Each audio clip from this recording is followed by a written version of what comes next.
Good morning, students, and welcome back again to video lectures. इसके पहले हमने कई वीडियो में चैप्टर 1 और चैप्टर 2 पढ़े, राइट? आज हम एक ग्रामर का टॉपिक सीखते हैं। तो सबसे पहले मैं आपसे टॉपिक इंट्रोड्यूस करूं, उससे पहले कुछ बेसिक इन्फॉर्मेशन आपको देना चाहता हूं। उसके बाद हम टॉपिक शुरू करेंगे। देखिए, आप as you are in form 5 और इससे पहले आपने शायद इस बारे में न सुना हो, तो पहले ये जानकारी ले लीजिए। गुजराती, हिंदी, इंग्लिश, इन सभी भाषाओं में एक वचन और बहुवचन का कॉन्सेप्ट होता है, यानी कि सिंगुलर और plural. But Sanskrit is the only language that has the concept of dual. दुनिया की संस्कृत एक अकेली ऐसी लैंग्वेज है जिसके पास द्विवचन का कॉन्सेप्ट भी है, यानी कि संस्कृत में सिर्फ एक वचन और बहुवचन नहीं होगा, एक वचन, द्विवचन और बहुवचन, ऐसे 3 वचन होंगे। ठीक है, ये तो थी वचन की बात। अब दूसरी बात है कि पुरुष, आपने अभी तक इंग्लिश में पढ़ा होगा कि फर्स्ट पर्सन, सेकंड पर्सन और थर्ड पर्सन। इंग्लिश में क्या होता है कि first person is considered as our self, जो स्पीकर होता है वो फर्स्ट पर्सन होता है। Then second person is considered to be listener, जो आपके सामने वाला होता है वो सेकंड पर्सन कहलाता है। और जिसके बारे में हम बात कर रहे हैं, ही, शी, इट, चाहे कि कोई अन्य व्यक्ति हो, फिर चाहे उसका नाम जो भी हो या लिंग जो भी हो, जेंडर जो भी हो, वो थर्ड पर्सन कहलाता है। ये इंग्लिश की सिस्टम है। अब इसमें थोड़ा सा मॉडिफिकेशन करके संस्कृत के 3 पर्सन्स बनते हैं। एक तो आप याद रख लीजिए कि जो संस्कृत में फर्स्ट पर्सन, सेकंड पर्सन और थर्ड पर्सन कहलाते हैं, वो संस्कृत में प्रथम पुरुष, मध्यम पुरुष और उत्तम पुरुष कहलाते हैं। अब आप इंग्लिश का जो फर्स्ट पर्सन है आई, उसको संस्कृत में थर्ड पर्सन गिना जाता है, और जो इंग्लिश का he, she, it third person है, वो संस्कृत का फर्स्ट पर्सन होता है। Second person as it is रहता है। तो अब परिस्थिति क्या होगी कि जो इंग्लिश का फर्स्ट पर्सन है वो संस्कृत का प्रथम पुरुष कहलाएगा। इंग्लिश में वो ही, शी, इट होता है, बट संस्कृत में इंग्लिश में आई जो फर्स्ट पर्सन है वो इंग्लिश में फर्स्ट पर्सन होता है, बट संस्कृत में थर्ड पर्सन होगा। और जो इंग्लिश का थर्ड पर्सन है वो संस्कृत का फर्स्ट पर्सन होगा। तो आपको कंफ्यूजन ना हो, इसके कारण हम एक कॉमन में आपको बात बताता हूँ कि as we are learning Sanskrit language, so एक बार मैंने आपको कॉमन बात बता दी कि भाई इंग्लिश का फर्स्ट संस्कृत का थर्ड पर्सन होता है और इंग्लिश का थर्ड पर्सन संस्कृत का फर्स्ट पर्सन होता है। तो अभी आपको यही मानकर चलना है कि जो ही, शी, इट है जिसके बारे में हम बात करते हैं वो संस्कृत का प्रथम पुरुष होता है। फिर मध्यम पुरुष एज इट इज रहता है, यानी कि जो लिसनर होता है वो वही रहता है, और उत्तम पुरुष वो होता है आई। फिर से मैं दोहराता हूँ, संस्कृत में प्रथम पुरुष, मध्यम पुरुष और उत्तम पुरुष, ये 3 पुरुष होते हैं, जिसे हम इंग्लिश में first person, second person, third person कहते हैं। तो प्रथम पुरुष, मध्यम पुरुष, उत्तम पुरुष। प्रथम पुरुष यानी कि जिसके बारे में हम बात कर रहे हैं वो ही, शी, इट या किसी भी व्यक्ति का नाम। फिर सेकंड पर्सन मध्यम पुरुष यानी कि यू, जिसके बारे में हम, सामने वाले के बारे में हम बात करते हैं वो, और उत्तम पुरुष यानी कि आई। ठीक है, और इन तीनों पुरुषों के 3 वचन होते हैं, यानी कि जिसके बारे में हम बात कर रहे हैं वो प्रथम पुरुष है और वो अकेला है तो एक वचन, 2 लोग हैं तो द्विवचन, और बहुत सारे हैं तो बहुवचन। सिमिलरली मध्यम पुरुष, सामने वाला अगर अकेला है तो यू, फिर यू बोथ अगर दो है तो, और यू ऑल अगर सब है तो सामने, और उत्तम पुरुष आई अगर हम अकेले हैं तो उत्तम पुरुष एक वचन, हम दो है वी बोथ तो उत्तम पुरुष द्विवचन, और अगर हम सब है तो उत्तम पुरुष बहुवचन। ठीक है, तो ये तो थी आपकी पुरुष और वचन की बात। अब हम आज का टॉपिक इंट्रोड्यूस करते हैं। आप सबने टेंसेस के बारे में सुना है। मेनली कितने टेंस होते हैं? 3, वर्तमान काल, भूतकाल, भविष्य काल, present tense, past tense, future tense. तो जैसे बाकी सब लैंग्वेजेस में ग्रामर में काल आता है, वैसे ही संस्कृत में काल संस्कृत में भी आते हैं। पहला काल होता है वर्तमान काल। तो जो मैंने आपको ये पुरुष की बात पुरुष और वचन की बात बताई, वो थियरी यहाँ लागू होती है।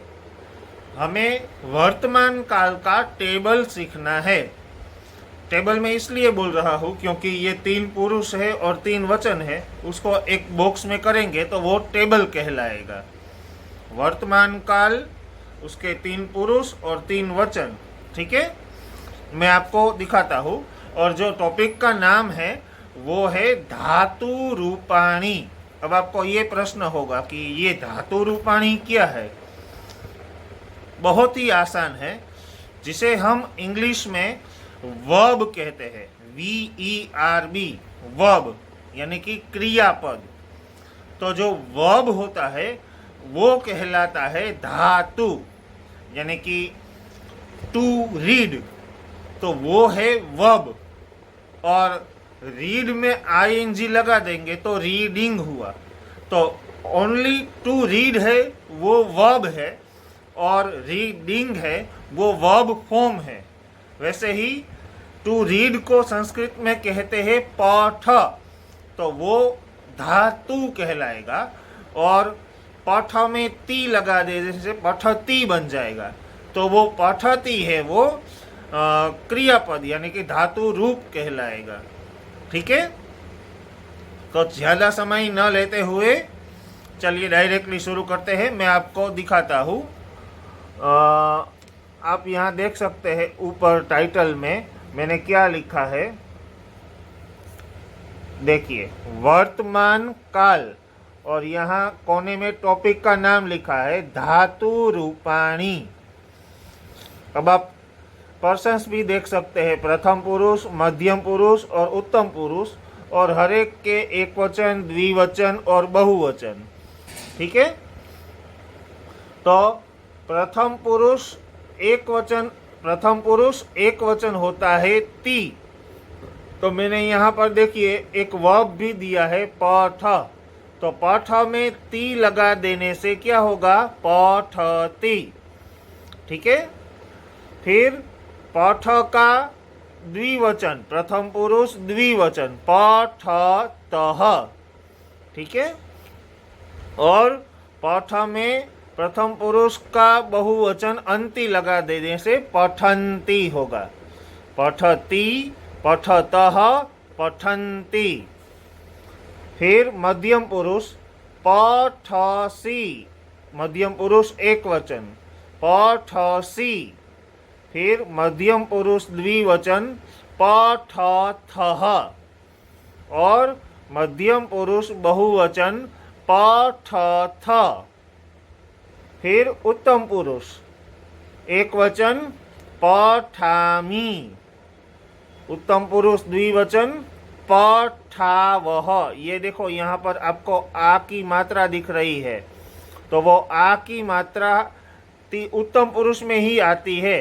तो यहाँ पर पठ लगा देने से पठामि एक वचन, फिर उत्तम पुरुष द्विवचन पठ और आवह इज इक्वल टू पठावह, और उत्तम पुरुष बहुवचन पठामह। आ गया समझ में? मैं फिर से एक बार दोहराता हूँ, एक बार फिर से समझ लीजिए।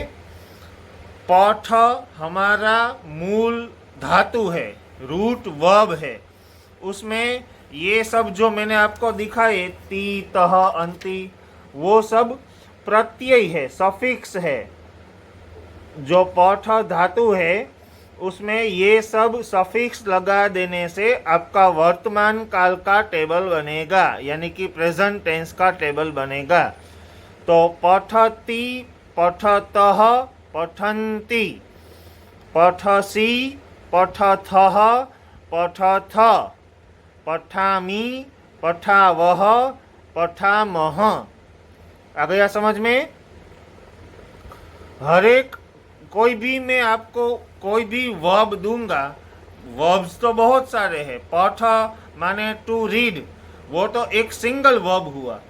अब मैं आपको बोलूं कि लिख यानी कि टू राइट, तो लिख को यूज करके आप ये टेबल बना सकते हैं वर्तमान काल का।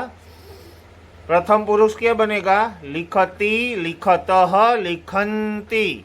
मध्यम पुरुष लिखसि, लिखथः, लिखथ। उत्तम पुरुष लिखामि, लिखावः, लिखामः। तो आपको प्रत्यय याद होना जरूरी है। तीन काल के एक काल में 9 प्रत्यय होते हैं, 9 सफिक्स होते हैं। इंग्लिश में आपने शायद अब तक सीखा होगा कि किसी भी शब्द के पीछे जो लगाया जाता है वो होता है सफिक्स। तो सिमिलरली ये पठ है, उसके पीछे हमने ती लगाया है, तो ती क्या है? वो सफिक्स है। सफिक्स को संस्कृत में प्रत्यय कहते हैं। तो इसलिए हर एक काल में 9 सफिक्स होंगे, 9 प्रत्यय होंगे।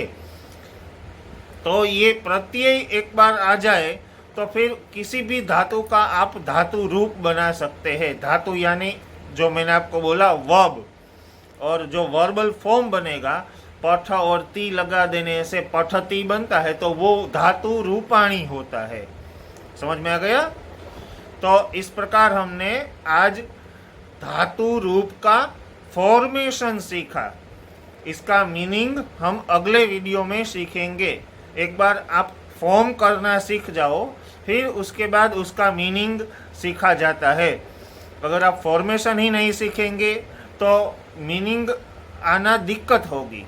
तो मैं फिर से एक बार पूरा टेबल दोहरा देता हूँ। वर्तमान काल के धातु रूप, ये उसका टाइटल रहेगा। फिर प्रथम पुरुष, मध्यम पुरुष और उत्तम पुरुष, और उसके एक वचन, द्विवचन और बहुवचन, इस प्रकार से एक टेबल बनेगा। और प्रत्यय इस प्रकार होंगे: पठति, ती, तह, अंति। प्रथम पुरुष के प्रत्यय ती, तह, अंति। मध्यम पुरुष के सी, थह, थ। और उत्तम पुरुष के आमी, आवह, आमह। अब इसको किसी भी धातु के साथ जोड़ दीजिए। हमने पठ लिया था पहले, अब इसकी जगह खाद लेते हैं। खाद माने टू ईट। तो खाद, प्रथम पुरुष क्या बनेगा? खादती, खादतः, खादन्ति। मध्यम पुरुष क्या बनेगा? खादसी, खादथः, खादथ। और उत्तम पुरुष क्या बनेगा? खादामी, खादावह, खादामह। तो इस प्रकार हमने आज के वीडियो में वर्तमान काल के धातु रूपों का फॉर्मेशन सीखा। नेक्स्ट वीडियो में, इसी वीडियो के पार्ट 2 में, हम वर्तमान काल के धातु रूपों का मीनिंग देखेंगे और पढ़ेंगे। आपका असाइनमेंट होगा लिख और हस। लिख और हस, इन 2 धातु रूपों का धातु का यूज करके ये टेबल बनाना है। ठीक है? तो नेक्स्ट वीडियो में हम इसका मीनिंग, इस टेबल का मीनिंग सीखेंगे। तब तक के लिए स्टे होम, स्टे सेफ।